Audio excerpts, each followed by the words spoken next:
Welcome to Autism Knows No Borders. Discover what's possible when people impacted by autism inspire change and build community.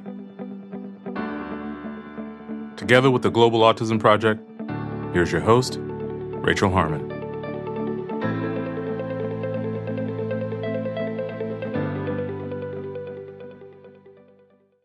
Hello, everyone. We have three very special guests today: Andrew Bennett, Brittney Paye, and Jessie Sheahan. They have traveled with the Global Autism Project over the years on SkillCorps volunteer trips to our various partner sites, including ABA Centrum in Czech Republic and SOREM in India. As our CEO Molly mentions in Episode 2, SkillCorps is an opportunity for professionals and self-advocates to provide meaningful training to our partners around the world. We send out teams of up to 10 people 3 times a year for 2 weeks at a time.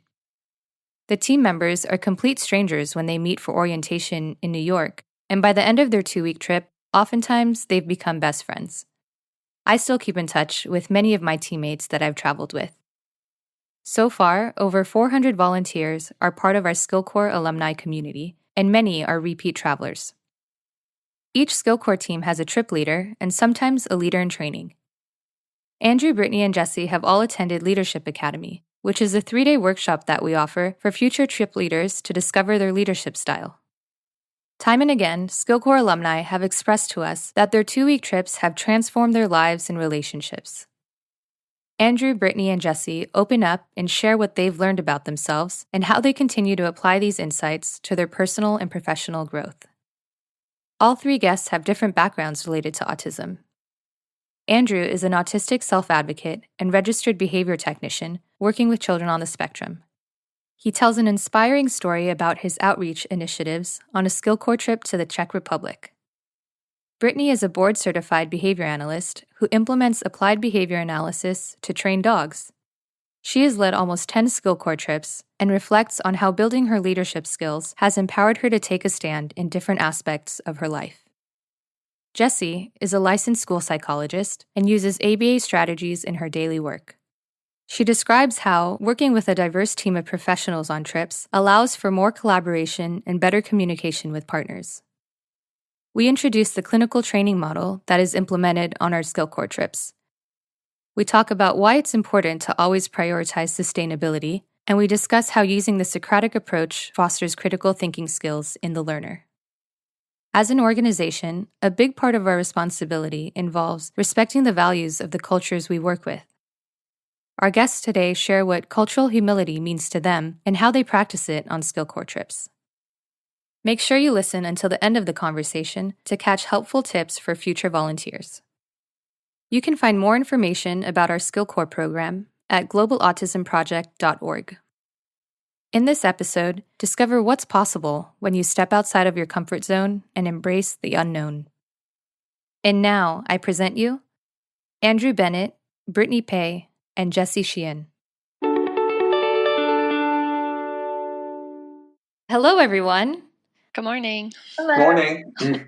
I'd like to start with a brief background of how you got started working with the autistic population, and also if you could mention what you're currently up to with regards to employment in the field. Brittney, do you want to start us off? Sure. So I kind of stumbled into this field, not really, I never really had a direction or an intention for it, but I was a college field hockey coach, and then I moved to Virginia and was trying to find things along my graduate degree, which was inclusive education, and kept coming across job descriptions with behavior analysis in it. And I'd never heard of that before. So I did some research and thought it was such a cool field. So I enrolled in coursework and went through all the process to become a BCBA. So I became certified in 2013, I believe. And then one of my teammates from college actually was in the same path, and she traveled, I think, on the very first trip with Molly to Kenya. Tried to convince me to go. I was not in the right point in my life to go on such a journey. So I put it off for a couple years and then joined SkillCorps in 2015. And I haven't left. So I've led, I think, eight or 9 trips for Global Autism. I currently work with the early intervention children up in Philadelphia, and I'm also involved in behavior analysis in the field of dog training. So that's kind of where I am right now. Great. That's so interesting to hear how behavior analysis can be used with different populations, like dogs, even. Mm-hmm. Yeah, it's you literally have the same conversation with human parents as you do with dog parents. It's very cool. Yeah. Andrew, how about you? So at the University of Houston Clear Lake here in Houston, Texas, I was going through the bachelor's psychology program, and I began to take a couple of basic ABA classes. But I found that the principles of behavior analysis were very useful in what I was doing at the time. I was a martial arts instructor at a local studio. And after the semester was over, I actually was recommended to join a research study on campus. That eventually became a published paper in Java a few years ago. Cool. So it was called Adults with Autism as Behavior Technicians for Children with Autism. And I performed so well in that study that I got referred to a local clinic where I worked for 4 years. And then I didn't really know what I was getting into when I joined the behavior analysis field, but I found that I was naturally good at it in a lot of different respects. This was a path-breaking paper that I think is going to have long-reaching impacts in the field. But I then left my clinic job in summer of 2018 to pursue a different path as the assistant manager to a BCBA for a grant-funded training program called ABA Academy for Problem Behavior. And this teaches public school teachers how to manage problem behavior using function-based interventions and functional behavior assessments. Mm-hmm. I'm also, as part of the Lone Star Len Fellowship at the UT Health in Houston, one of the 4 facilitators in a support group for adults with developmental disabilities. We call it Sphere of Safety, and we're teaching them about some very serious interpersonal issues such as bullying, sexual assault, and abuse, and how to manage those and how to cope and how to find community when they're dealing with these things. Yeah, that's really important, just feeling like they're not alone. Mm-hmm. So I just want to mention that, Andrew, you are a self-advocate. Mm-hmm. And do you mind telling us a little bit about your diagnosis? How old were you and what it was like for you growing up? Mm-hmm. At the age of 3.5 or so, I was diagnosed with, at the time, was newly coined Asperger's, but nowadays it's all on the autism spectrum, so that's what I identify with as nowadays. Growing up in elementary school, life was good. I was at an elementary school where teachers were supportive. I was gradually mainstreamed into general education. Things that got to be a lot more difficult for me in the middle and high school, and I took some years off and then worked into college, joined community college, and the teachers there were extremely supportive. And then I became a student at University of Houston Clear Lake, and then I've had so much support from the ABA community as well at Clear Lake. So I feel that I'm really blessed to be a part of this field because it's really given me a new understanding of myself as well as given me a job and a career to look forward to. Mm-hmm. Yeah, and I'm sure the field is also benefiting from having your insights in it also. That's why I love being a part of this organization. This being part of SkillCorps and Global Autism Project has truly transformed my perspective and given me a sense that even though I'm different, I'm very valuable to people. And the fact that everybody cares so much is life affirming. So, yeah, we'll get more into that later about how SkillCorps has kind of transformed your life. So thanks. And Jessie, how about you? What's your background and how'd you get started in this field? I was kind of similar to Brittney, where I kind of stumbled into it, not intentionally looking to work in autism specifically. I knew I wanted to work with kids. And after graduating, then there were roles that kind of at a clinic in Columbus, Ohio, where I'm originally from, and got hired there, not really knowing much about autism. So just kind of jumped into it and loved it. So I was a therapist in homes and in schools with students who had their aid support provided, typically through their family's insurance, kind of like years ago. I think it's much different now. And then I moved to Cleveland and continued, but was in a center-based program, and then ended up going back to grad school to try to figure out what I wanted to do more as a long-term career. I think it was before I was really aware that like becoming a BCBA and like staying within the field was even an option. I'm like not sure why. I don't know if it was just earlier days or not knowing where to look, but went to school to become a school psychologist. And so that's what I'm doing now. And it's interesting to try to use a lot of like my behavior background into applying it, working with lots of different kids within the public school setting. Yeah, I mean, behavior analysis can be applied to everyone in their everyday lives, right? Yes, I know. I use it on my husband all the time. Yes.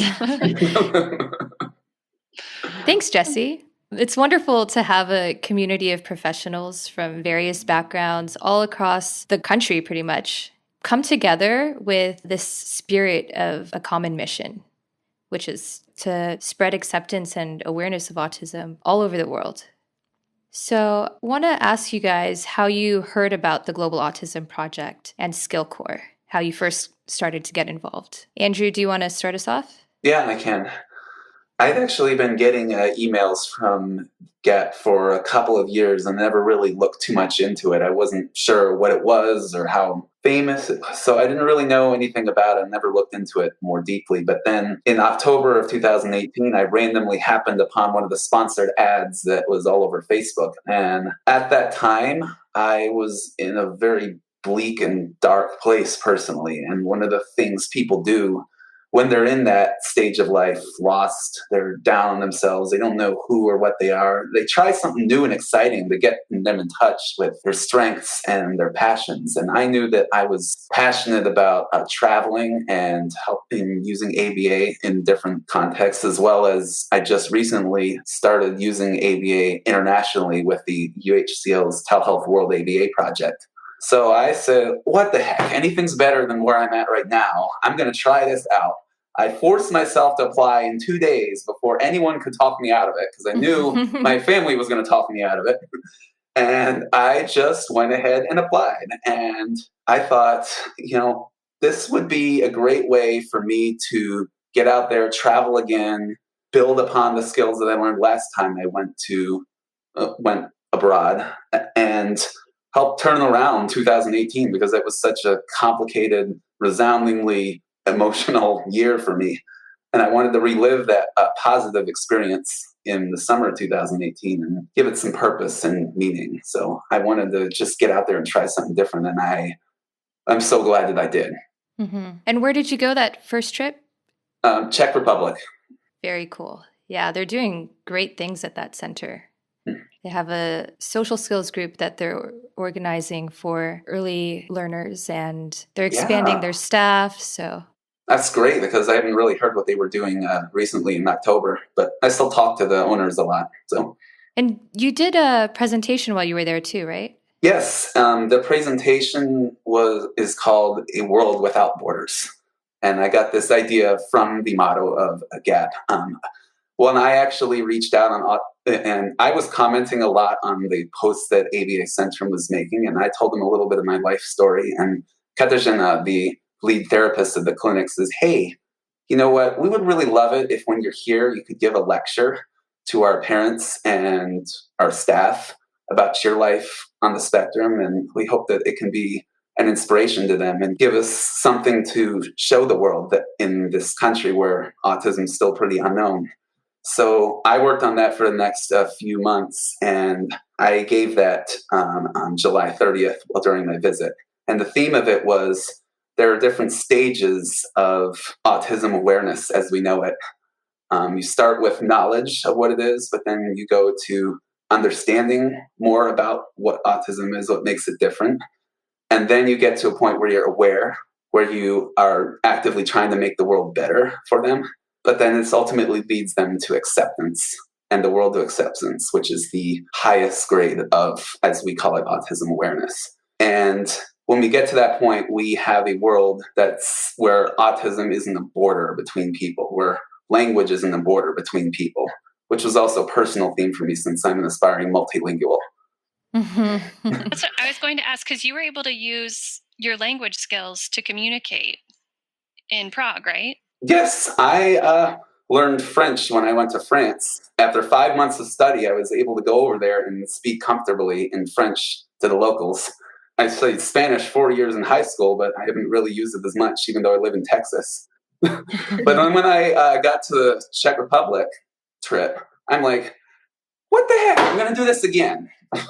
I'm going to pick up Czech from scratch. I don't speak a word of it. I don't know anything really about the culture, even though I live in Texas where there's a lot of Czech people. So I started to study the language, started to reach out to the local community in Houston, and started to write in Czech all the time on Facebook. And then I even made a friend in Prague who helped me to learn. She's an author whose name is Milada Špíteska. Ahoj Milado, doufám, že se máš dobře a posloucháš tenhle podcast. Incredible. Just telling her I hope she's listening. And we'll make sure this reaches her. Of course. I was ultimately the first traveler to Prague who'd learned the language, and it helped a lot in a couple of respects because the owners don't speak English, and we met a couple people that didn't. So I still treasure that connection to the Czech Republic, and still something I'm really proud of. Mm-hmm. But having that be part of my journey where I was a bridge between their culture and mine and ours, as well as the autism community and the general public, made this talk so meaningful. So anyways. Thank you. Brittney, you said you've led like 7, 8 trips. Have you lost count? I have, actually. I think it's 8. February, I think, was supposed to be 9. So hopefully October will be 9, and February of next year will be 10. Mm-hmm. Have you been to all the sites? I haven't been to all the sites. I've been to some sites twice, but they keep adding them, so I have to keep going. Yeah. So one day I hope to be at all the sites. Yeah. Yeah. I must say, Brittney, you're somewhat of a celebrity within the organization. People are like, have you met Brittney? Did you travel with her? Because you've just been so involved over the years. Yeah. It's, I think as you guys, as Andrew, you most recently traveled in 2018. I think when you really believe in what is happening and the way that the organization works, it's hard not to come back, and Mm-hmm. I think the thing that really got me, my second trip was to Kenya, and then my third trip was to Kenya, and they were relatively close together, and just seeing all the things we worked on the first time was in Kenya, and actually the progress and the success that the staff had made with concepts that we talked about and they learned and they implemented, that was probably one of the most powerful things I've experienced. And I think that really hooked me. I was like, okay, let's keep going, because clearly this is having an impact that we intended. So that was really cool. And I think that happens, across the sites. Sometimes you just don't get to see it if you don't return, or you travel once and then don't come back. That's a really good point. And you build these relationships with the staff too. Mm-hmm. Yeah. Yep. Jessie, what about you? How did you first hear about SkillCorps, and where have you traveled to? We were actually at work in Cleveland and kind of feeling that, like, wanting to do something different and feeling kind of stuck, I think, a friend and I think we put into just Google, like, travel autism, just to see if anything existed. And I had a similar experience to Andrew, where I waited. So we searched and it showed up. And my friend was kind of reading the website to me, and it seemed like kind of made up or too good to be true. Yeah, I know. Something like matched like 2 really strong interests for me. And I kind of just put it out of my mind as just like, oh, that sounds incredible. But, like, sort of just let it go. And I think a year or so later, I just sort of thought about it again, and kind of similarly just applied before I could think to not apply. And it just went from there. So, and I actually had to delay my first trip because I was in grad school and I couldn't make the timing work. So it was this really long process for me to do my first trip. But I went to, I think it was in July of 2016, traveled to Chandigarh in India. And with timing and things, it's been almost like once a year I've been able to be involved again. And every time it comes at the perfect timing where it's just inspiring and invigorating. And it always seems to match up with like when I really need it. So it's just been incredible. And I'm like so grateful to have it in my life. Yeah, I first heard about the project because a coworker of mine was fundraising for her trip in February 2018. She's going to Chandigarh also, to SOREM. So shout out to Gianna Licio if you're listening. Yeah, it's funny. I opened up my email and I was like, what? This is so cool. I confused traveling with working with kids. Where do I sign up? And just didn't turn back pretty much. So I ended up going to Uganda that summer. I was supposed to go to Nigeria, but there was political unrest going on at the time in Abuja. So we had to just reroute ourselves, but still had an amazing experience. I'd like to get into the meat of the training a little bit so people can have an idea of what happens on the ground. Brittney, could you provide a description of the training model that we all follow during the volunteer trips? Yeah, sure. So this is, something that I think people outside of the organization aren't really as aware of. They think that, oh, it's great you get to go to these other countries and work with kids in need there. But really what we look to do is help to build conceptual understanding for the staff so that when we leave, they have a handle on those concepts and they can implement them as needed in whatever way makes sense culturally in their centers. So that's kind of, the big focus that we have. There's a lot that goes into it. Every site is different and where they are in their understanding of ABA and how to apply it to the kids, and the resources that they have and the number of staff that they have is different. So that's, definitely considered. So when we go over there, we kind of have an idea of some of the concepts that we're going to work on. But when you get there, you make sure that it actually matches with what the staff are interested in learning. And you might find that you have some things that you both agree on and some things that you don't agree on, or maybe are not going to be the center of learning on that trip. But the biggest thing is that you make sure that whatever concept you do land on is important to that site. Otherwise, you can teach something and they can understand it, but if they're not going to implement it, then you haven't really touched on what you need to be doing for that trip.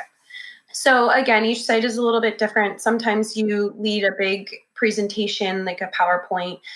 Sometimes it might just be more of like a roundtable conversation to generate ideas. I've had sites that I've gone to where they really want the PowerPoint presentation. That seems to be their way of learning that they're comfortable with. And then the following days, you look to support their skills in sessions directly. So, you ask them or point out how they can implement some of the things that you've been teaching to them.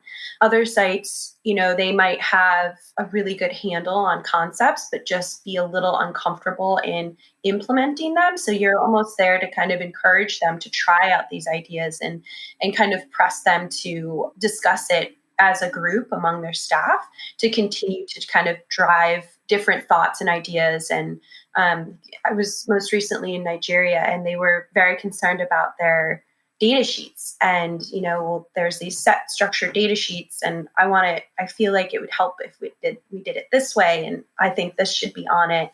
And really it was just us saying like, well, do those things. You can make a data sheet. And they were like, oh, we can make a data sheet. Yeah. Yeah. You just as we do here in the States with our kids, you really individualize based on what the center needs, always keeping in mind that the way that they implement things has, kind of you remember the cultural framework and ensure that you're working within that. Right, exactly.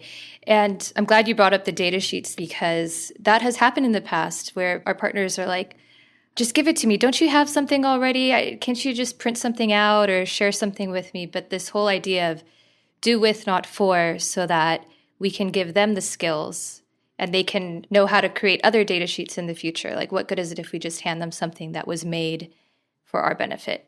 Right. I like how you said asking them what they think is important. We have this Venn diagram that we reference a lot. What is preferable to us? What is essential for them? And in that middle ground, you have what is sustainability.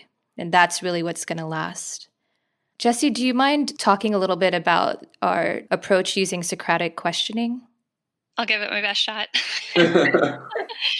So it's kind of along the lines of the doing with, not for. And when you're having those trainings or discussions, instead of just coming in as in the mode of like, I'm the expert, I'm here to tell you everything I know, setting it up as much more of a conversation and asking questions that help expand our partner's thinking and reasoning. And it's something that, you can use it in so many aspects of like your just regular life too, but to really, it kind of takes the problem solving method that we've been trained to do, that we've internalized at this point, and it makes it a conversation to help our partners process their questions and be able to almost get to their own answer through that conversation, instead of it just being a question that they ask and we just give them what we know. Yeah, that was great. Thanks. And also fostering that critical thinking skill in them too. It's a great way to assess what they already know by asking them how they would maybe handle a situation or what they've tried in the past. I think it's just even providing the opportunity for a lot of our partners to have that conversation with another professional, because I've been in a lot of conversations where the partner sites and the partner staff, like, they know the answer almost. Like, they might need a little feedback to get there, but they're on the right path. And it's just that ability to pair with, another professional with similar or different experiences to kind of validate their thinking. Right. And it's, you see that connection made, and it's really impactful. Mm-hmm. I think another thing the Socratic questioning and method does too is it really just gives them ownership of the idea, and then that helps them put it into existence. I think sometimes if somebody just tells you an answer, responding, you can just kind of go with that, but you're not able to apply it. But if you help them come up with it, they feel pretty empowered, and it's more, I think it sticks better in their brain. They're going to pull from that at a later date. Yep. And it leads to being able to apply it to the next time something comes up. And be like, oh, we talked through this. Like, I can now do that, like with my partner in country or on my own, to try to solve my own problems and not be stuck just because you're given that answer for that one situation one time. Andrew, do you have anything to add? I have a few things to say about sustainability also, the other part of the training model. It's drawn from one of the cornerstones of ABA as a field, social validity. The things that we choose for interventions have to be relevant and applicable to the social context, or they're not going to be effective. So, like, materials and teaching should be in perhaps the client's preferred language, in the mode of modality of communication that they're able to use, reflective of certain social customs, like certain ways of greetings or social gestures that may not be appropriate in different cultures. I remember working with a client who was in a Hispanic culture where it was a lot more appropriate to hug people than it is like in the more mainstream American culture. So we would have to delineate with them, like, it's okay to hug your family members, but not with everybody else randomly that you meet on the street, or even just your friends maybe. So, I mean, that's an area of discrimination like you'd be normally working with, but it gets more complicated when you have to deal with a cultural factor like that. And as far as it applied to the partner site that I was at, in the Czech Republic, there isn't a very wide presence or understanding of autism as it is. There's a lack of general government support, and we have to start with making sure that people are aware that there is a need for services, that there's a need for treatment out there in the first place. It doesn't matter how good your staff is or how much they work, how well they work with the parents. If nobody's going to fund it, this isn't going to work. So that's why one of the goals at the center was social media marketing, getting the word out. And that's also where I came in, was to raise some awareness of what autism exactly is and what GAP does out there. Because you have to start with the very basics, creating a need, a motivation for there to be support for the services in the first place, or you're not going to get anywhere. Yeah, that's a very good point. A lot of our partners struggle with outreach in the community and marketing in general. So much of our work involves respecting the culture that we're stepping into, right? Just as you guys are saying. So what does cultural humility mean to you, and how do you practice it? Anyone want to go for it? I'll jump in. So one of the things that I've kind of thought about in the last bit of time, here in Philadelphia, we have a lot of families that are from a variety of cultures. And after every staff meeting, we have kind of a case study where somebody talks about some of the struggles they're having. And most recently, somebody brought up that they're having this family that really wants their child to talk. The child has no signs of speech or, not making sounds. And the staff is kind of pushing PACS or an AAC device. And everybody was kind of asking, like, what assessments have been done? What, this or that. And just from my experience with global autism, I was like, is this family from a different culture? And they were like, yes. I said, okay, have you thought about any aspect of that culture that, maybe PACS or an AAC device might actually be more aversive to them, or why maybe they're resistant to those things. And that opened up a much bigger conversation talking about kind of ease into that. But what it got me thinking about was that, everybody says be culturally mindful, but I feel like sometimes here in the States, what that means is identify that it's from a different culture, but you're still imparting your cultural norms on them. Instead of saying, okay, I identify that you're from a different culture, and now that means I have to understand, I have to step in your shoes and look at it from your perspective and not force my cultural norms on you, but really work around what your culture says. And, maybe the end result, we'd love to get PECS started for this child, but we're not going to go there right away.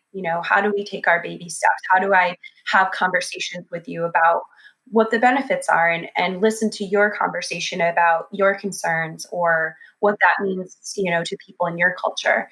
So I think a lot of that, I think Global Autism does a good job. You're taking people from the States pretty much and putting them in another culture. And that kind of shifts the understanding. You're going to somebody else's country and you have to follow those norms. But here in the States, we're almost assuming that just because they're in the States, they should follow our cultural norms. And I think when we start to kind of twist that, there should be a better understanding and a better working relationship between what we're trying to accomplish and what they're willing to do. Jessie, do you have something to add about cultural humility?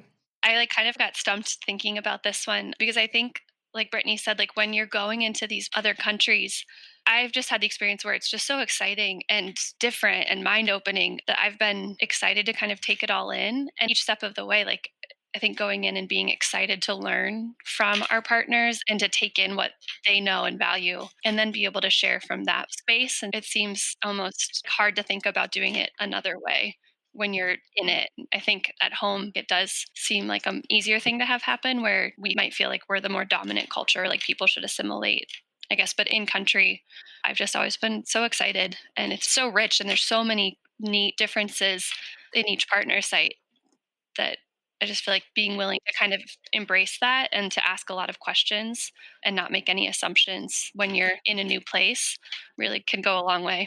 Right. It's an exchange, really. They're maybe learning some clinical stuff from us, but we're taking in their culture and just embracing it, really. Andrew, do you have something to add? I've talked a lot about how I practiced cultural humility in the sense that I tried to assimilate their culture as thoroughly as I possibly could. Yeah, like learning their language. I learned how to cook all the food from the country as well, so I knew a lot about what to expect when I was there. I researched the city, so I knew where to go. So it helped a lot for us as a team. But really what I wanted to cover with this question was what impact it had on the partners. They could really see that I'd made a lot of effort, and it also inspired a lot of the other team members to start asking questions, becoming more curious. It was also helpful because even though nobody else had learned the language, they were able to get more confident with using Google Translate to step out and use that to communicate with our partners who were not English speaking. Because historically, we hadn't really done that. We'd done translation through people who spoke English. But I think that effort sparked a lot of effort from everybody else. So we were hoping that would mean that Katrine and Martin were going to feel a lot more included in the decision-making process rather than have a go-between all of the time. And it seemed at the end of our trip like we'd accomplished that objective. So I think that if you are the one that makes the first step towards another culture, they're the ones that are going to come back to you in return and really show their generosity, what they're about, and they'll be more willing to work with you. We actually did a few days of pairing before we really started working directly with them. And I think that's important to ensure a good communication and mutual respect is established before you really start getting into the meat of things. Pairing is so important. I mean, we wouldn't go into a child's home and just immediately start running programs with them without pairing. It's the same thing when we go to a partner site or a new country. And, culture isn't just limited to other countries. A culture could be in someone's home, even within the same country, or a culture is between a group of friends or in a workplace. And, I think you guys touched on a lot of great points, like just being open and curious and non-judgmental and not coming from this place of dominance, like you were saying, and also being vulnerable too and honest that you don't know everything. Right. There's that what you know, what you don't know, and what you don't know that you don't know. There's so much more Yeah. that I wished I'd known. So. Yeah, and if you kind of open yourself up to being vulnerable in front of them, in front of whoever it is you're trying to have that connection with, they can feel it from you and it's mirrored. They feel like they're in a safe place and that they can learn from you too.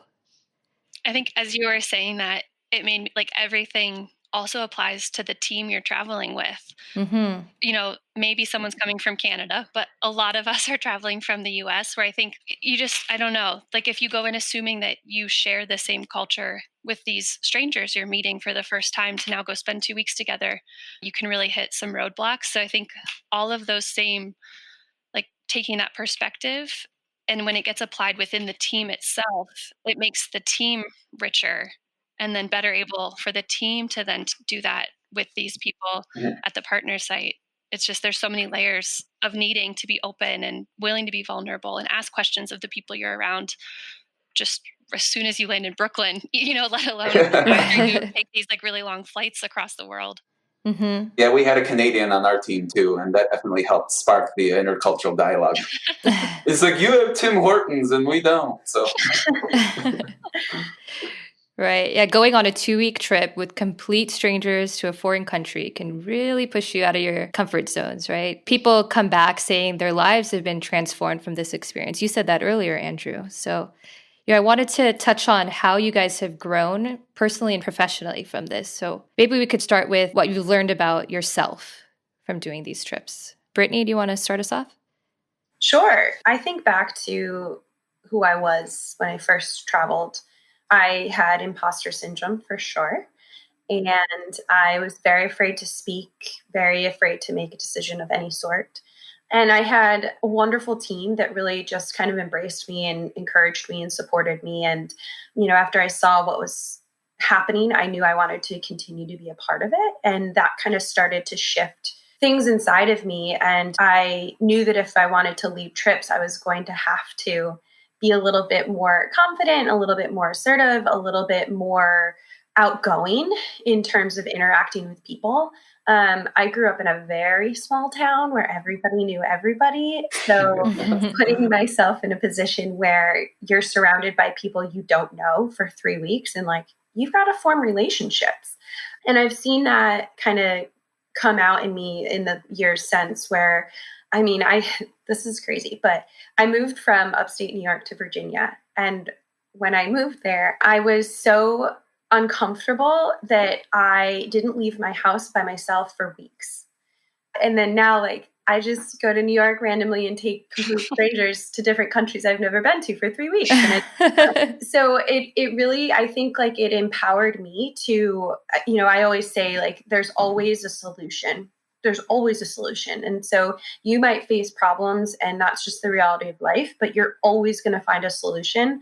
And I think that, everything about Global Autism Project, sometimes I feel almost selfish because I think it does so much for me personally. That it's like, people are like, wow, this is so cool that you do this. And I'm like, oh, but I feel like it does so much for me. So like, give and take there. But I've become a completely different person. Mm-hmm. Professionally, I think I'm a little bit more inquisitive. I ask questions. I really want to understand what's happening, making sure that it's the right decision across the board, not just because somebody higher up says to do it. I also think it's helped me understand how to interact and relate to people in a better way. So I think anytime I've had staff that I've been supporting, I feel like our relationships are better because I feel okay saying, I don't really know a lot about that part of ABA, but we can find an answer. There's going to be an article. And I think that helps people that travel with SkillCorps. A lot of people come in thinking that they're supposed to know everything, especially if they have those 4 letters for whatever reason. But the reality of the situation is nobody can possibly know everything about everything. And that's the beauty, is that now you have a network of hundreds of people that you can ask for anything, a couch to sleep on, an article, or support with a research project. Like, you literally have hundreds of people that are there for you because of global autism. Mm-hmm. And it's taught me so much about the world in general. My favorite quote is, "A mind stretched by new experiences can never go back to its original dimensions." And I think that just really is global autism. Every aspect of this organization changes you in some way. You might see it immediately, and you might see it, months from when you return, but no doubt it has an effect. Right. That is so true. Yeah, sometimes it'll be months later and you're like, oh yeah, that thing that happened then is affecting how I'm responding to this right now. Yep. Yeah. Andrew, how about you? How have you changed? In addition to the amount of effort it took to fundraise when I had never done a thing like that in my life, I harnessed all my resources I possibly could. I pushed through a tremendous amount of obstacles and fears that I had for going out and asking people for money and a support. And it gave me a mission to call my own. And I learned to persevere through a whole lot of no's and rejections. And I made it to the 5,000. And I learned a lot of ways to get people's support and interest going. And it's helped me a lot in any future leadership project that I've undertaken. And while I was on the trip, I also found it really made a difference to the partner site, just how much effort I'd put into the trip and also into the lecture that I gave. It really gave me a new start and gave me a boost for getting out there, sharing my story and my experiences with the world. It's given me a new original tagline of my own. Mm-hmm. So now where I'm going with this in the future is I'm taking some of the things that I spoke about and turning it into, it could turn into a book someday. Yeah, for sure. The title of the next talk I want to give at some point is called Autism is a Universal Language. It would not have taken place without Global Autism Project. And as far as working with the rest of the team, it really helped to learn how to plan activities together, search around the city for things to do. So it helped a lot for me working with the rest of the group and getting some more experience traveling with groups. And I knew also, because I'm the kind of person that's very detail-oriented and pushes points to their logical conclusions, Socratic questioning just really stuck with me. And it's something that I've continued to use since. As far as the things that I needed to work on, there was a great deal that I learned about. I was proud of the work that I did to immerse myself in the culture, but I just took it to such an extreme that it was hard for me to compromise with people. I was always interested in all the most Czech things to do possible, and always trying to learn more words and trying to converse in the language, even if that meant I had to really focus on that. And it led to me not really focusing as much on team building and working together with everybody as I really probably should have. And so I really found that I neglected the personal side of myself compared to the intellectual side that I had developed. And I definitely have made that a priority for my next trip, is to concentrate a lot more on making myself a stronger, better person, getting more control over good self-care habits, good interpersonal habits. And I definitely learned a lot of lessons about coping with unknowns and unexpected changes, which are just naturally difficult for me, but there's always going to be those sorts of things on trips.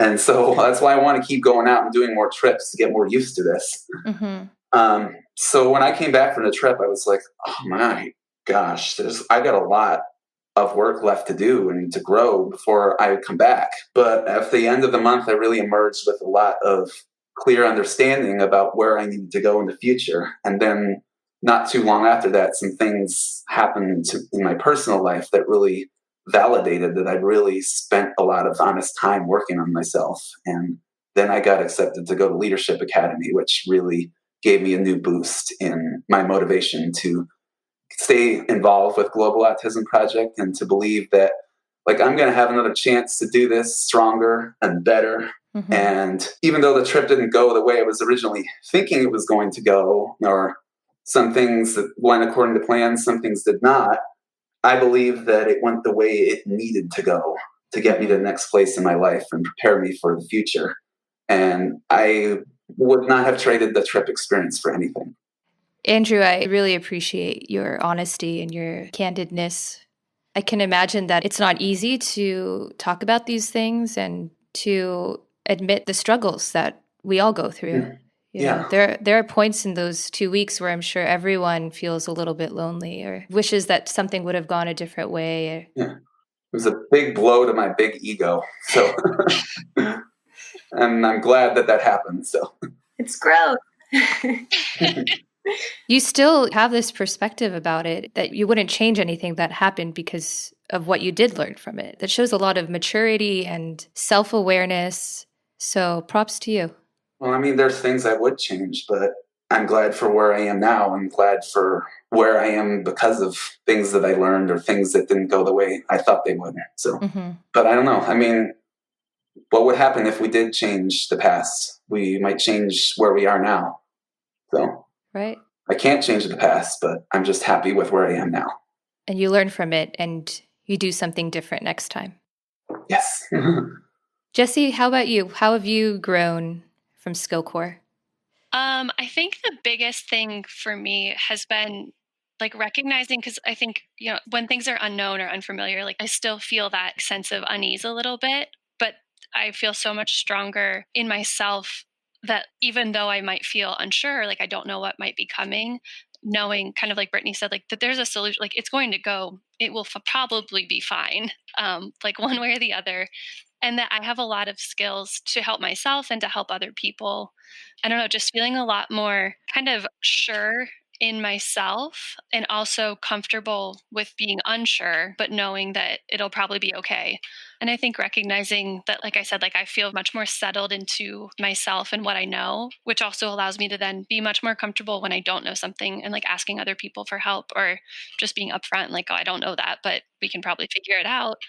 Yeah, I think it just ripples through. Like I said, like it seems that like each time that I've gotten to be involved and that I've been able to travel again or do leadership training and things like that, it always just like, I feel like I'm like at my best self and like growing when I'm involved. So like every time it just makes me want to like take all those experiences and like keep stretching them into my regular life to like try to take that best version that I feel like I am back home, and show up with that version of myself in regular stuff. What was it like for you being on the team, having a different background than the rest of them? Every time I show up, like even the first trip, because I had moved out of directly working with kids I think I was still a student, or I might have been in my internship, but I felt like very unsure of, I'm not in the field every day. And I think the first time someone said manding, I was like, well, that's not a word that we talked about. So now I'm out. Like, I don't know what we're talking about. And then, as you're working, it has never been a problem. And it's always been an asset to be able to collaborate from having different experiences. And sometimes I think for me, needing it to make sense in a way that I can understand it, it helps take it out of sometimes that technical realm. So I think it's just always been something like I still feel intimidated by it every time because I'm like, well, I'm one step or two steps removed from doing this work every day directly. So it again like pushes me to be confident to show up anyway and to have faith that it'll all come together and that I'm not going to not know what I'm talking about. And then it allows for like, I think, good collaboration. And it's nice to have the differences because then you have people that are RBTs or BCBAs or speech pathologists. And I think it helps for everybody to feel like everyone has something to offer. No one has the best thing to say or is going to be guaranteed to be the strongest team member or anything. because everybody has something of value that they know and can bring. Having a different perspective on the team really just helps a lot. When I was in Uganda, we had a professional photographer traveling with us. And she would sometimes sit in on our brainstorming sessions, and we'd turn to her and we'd be like, does this make sense? Because we just need to check with someone who's not in the ABA world. And she's like, actually, can you explain this part a little bit better? Because the staff there at the center had no idea what ABA was. So really running it through the photographer first was our test. I just always picture, like in my role as a psych, I do a lot where I'm trying to help teachers and parents understand where we might be coming from as educators. And I think that translates a lot to taking something from, like American English ABA into probably a much different culture where even if it's the same language being spoken, it might not directly work. And so I think if I can understand it, then our partners might have a better chance of understanding it. Yeah. If you guys could just describe a moment from one of your trips that surprised, inspired, or moved you. I get one. Andrew? Yeah.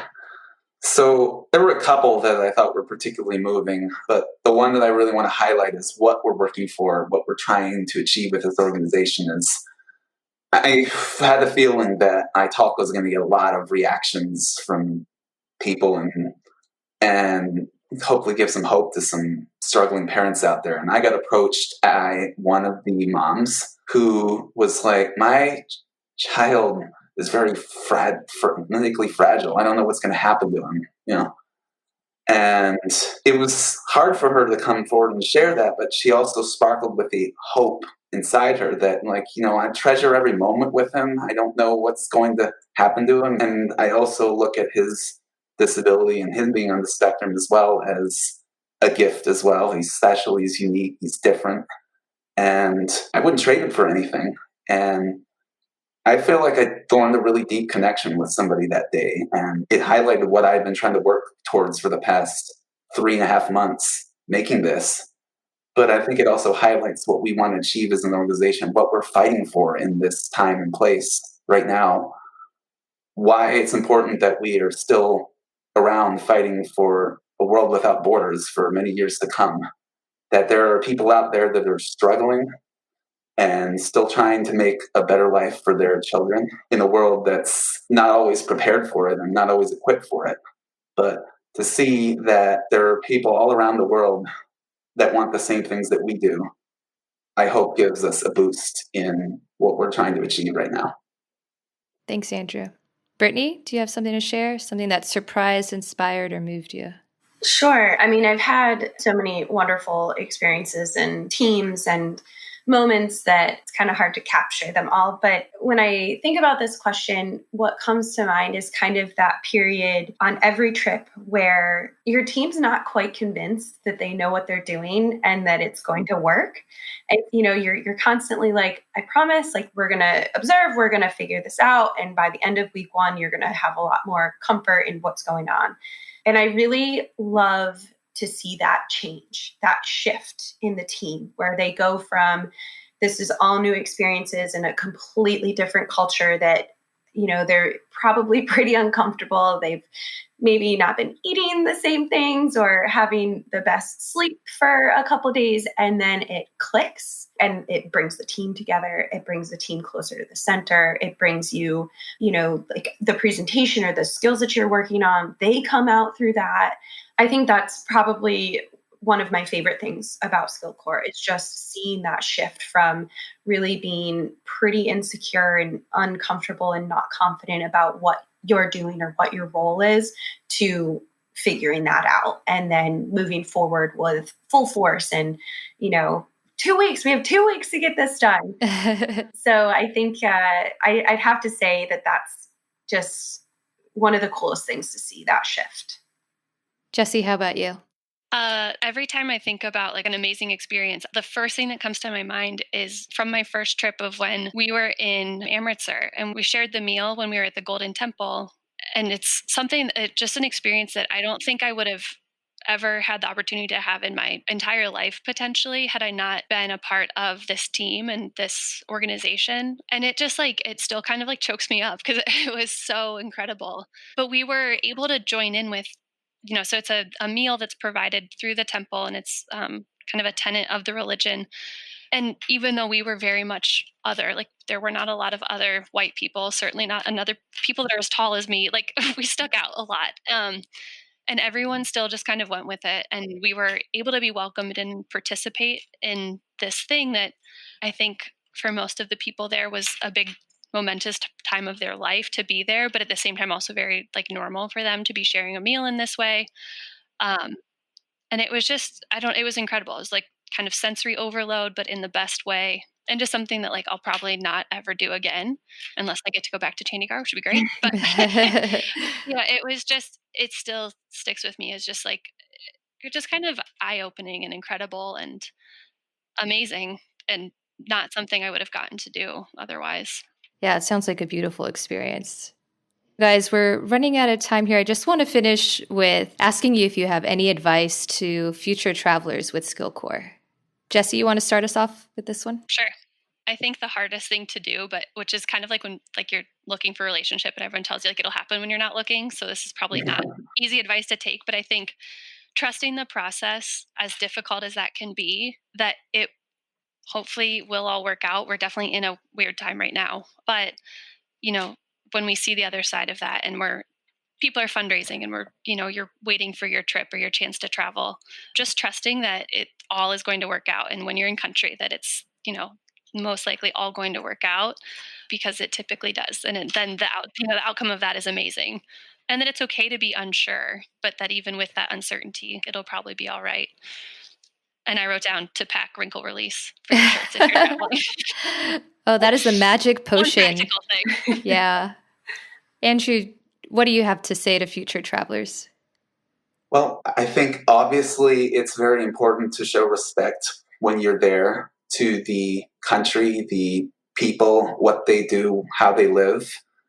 And that's the most important thing you do. Probably the worst thing you can do, the quickest way you can turn them off, is to disrespect them. So the easiest way to get them on your side is to respect them. And I think that it's not just respecting their culture and where they come from, but treating them just as much like human beings as everyone else. But coupled with that, the other side of that is take care of yourself. Be the best person that you can be when you're there. And it's the one thing that I wish I'd done more of when I was there. And if you don't show up with 100% of yourself, you're not going to be able to be the person that they need. And it's going to be the one thing that will get you through any challenge you face on the trip. I definitely felt like if I didn't get my way, that it really affected me greatly in my ability to perform. And so I think you have to go into it with not really expecting one way or another for things to turn out in a certain direction. I believe that in a lot of ways, in a lot of times, a lot of places, everything happens for a reason. You just have to roll with it. Yep. That's where we're at right now as an organization. We're dealing with an uncertain future right now. And I also am going through a period of transition right now in my life. And that's why I focused on making this year a year of personal rebuilding and growth and conquering a lot of old things that happened to me a long time ago and becoming better moving forward in the 2020s with an open heart and open mind. And really, that's what I would want everybody else to do when they're on a trip, is to let every single experience, whether it's good or bad or ugly in some cases, change you for the better. Just trust in the process. Well said.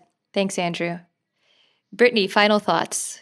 Sure. So I would say, I think it's really hard for people a lot of times to come into a site at in a country and feel like their 2 weeks is making a difference. When you're in it, it's hard to see that. But when you step back and look at the whole picture and the progress, I think that's what I want people to remember, is your 2 weeks is so valuable, and you might not be able to see it in the moment, but when you look back, when you travel again, when you talk to somebody else that's traveled there after you, that's when you feel that you've made the impact. And keep that in mind, because those 2 weeks will challenge you in ways that you never thought possible. You'll be in situations that you never thought could possibly happen, but at the end of the day, your work matters, and it continues to have an impact for us, for them. And one day it'll be easier to see.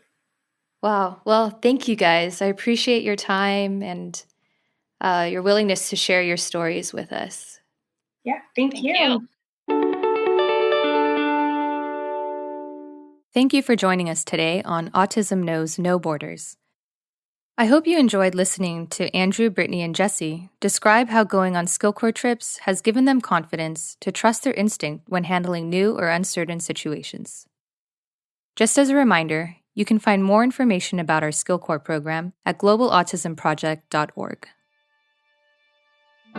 Tune in each week for engaging conversations of how people across the globe are inspiring change and building community.